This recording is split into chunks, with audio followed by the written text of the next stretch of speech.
Now, if you do anything in this park, be sure to take a walk on the Boardwalk. It's a couple-mile round-trip trail that'll take you around and get you right inside the forest here. There's even a lake or two along the way, and you might even see some wildlife. Now, the first thing we've seen that's incredibly interesting is this bald cypress tree, which is very high and probably very old, maybe hundreds of years. One of the interesting things about this bald cypress tree is that you'll find them a lot of times in swamps, and they have these very wide bases so they can really spread out and really anchor into the mud. But it's really just a beautiful sight, and it's really almost impossible to see the entire tree. Hello? Anybody home?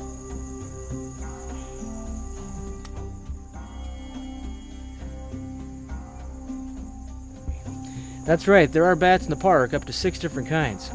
Most of us don't really like bats, but I'll tell you this, they are really our friends because they can eat up to 600 mosquitoes an hour.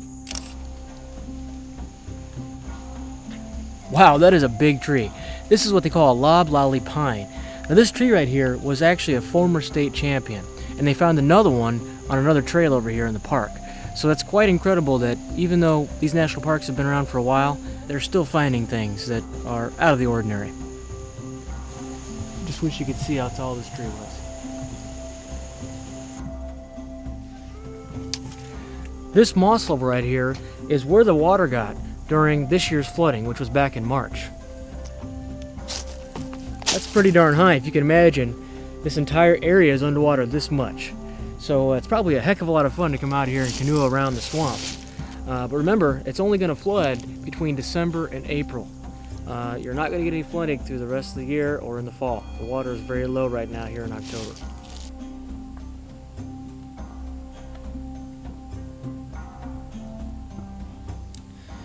Well, here we are at Westin Lake.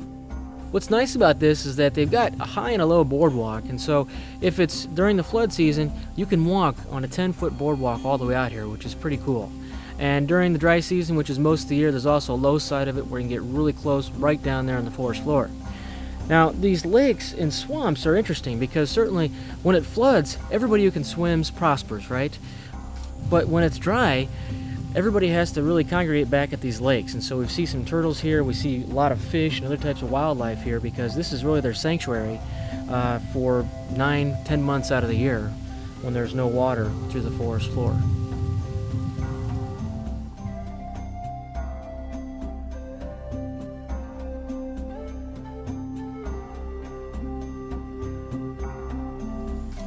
Well, that brings our stay at Congaree National Park to an end. I gotta tell you, I really enjoyed myself, and I would recommend this park to anybody. When you come out here, if you're gonna do anything, do 2 things. Take a walk here on the boardwalk. It's one of the best things you can do here in the park. And if you're up to it, rent a canoe. Remember, you gotta rent one in town, though, and bring it out here. Last piece of advice, I think I would have enjoyed myself a little bit more if it would have been during the flood season. You know, it's really incredible to walk through all these trees and the old growth forest, but to see the area completely flooded with 6-7 feet of water, I think would just be an amazing experience. Now remember, that only happens in a short time, December through April, so plan in advance to get out here during those times if you can. For Adventure Crew, I'm Clint Pollock, the web's only complete, free, and dedicated resource for outdoor adventurers. To see more pictures, videos, and information on Congaree National Park, visit our National Park portal page at www.adventure-crew.com/parks. And hey, have a great adventure.